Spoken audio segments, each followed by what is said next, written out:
দর্শন করে রাধা গোবিন্দ আমার যুগল হয়ে দাঁড়িয়েছি। এবার যুগল দর্শন করবে, যুগল দর্শন করে কিছুক্ষণ পর বটমঙ্গল চৈতন্য ফিরে পেয়েছে।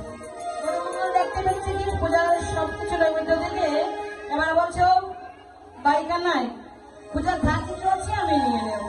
তাই বটমঙ্গল সবকিছু নিয়ে নিলে, নিয়ে সখীগণকে বলছে এই যে আমি ব্রাহ্মণের পুত্র, আমার কাছ থেকে আশীর্বাদ নিলে না, নিজে থেকে আশীর্বাদ দিচ্ছে। সবার মাথায় দিয়ে হাত বন্ধ করে আশীর্বাদ, চিরদিনই সুখে তোমরা রবে গো, আমি আশীর্বাদ করি হে, হবে আশীর্বাদ করি হে, হবে আশীর্বাদ করি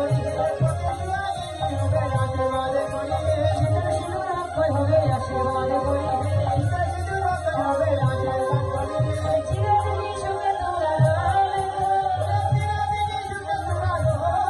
গো। এবার আশীর্বাদ দিয়ে বটমঙ্গল ভাই কানাইকে নিয়ে চলে যাচ্ছে ঘোটের দিকে, আর রাধারানী পূজার মন্দিরে পূজা সমাপ্ত করি এবার ফিরে এসেছে ঘরে। আমার রাধারানী ঘরে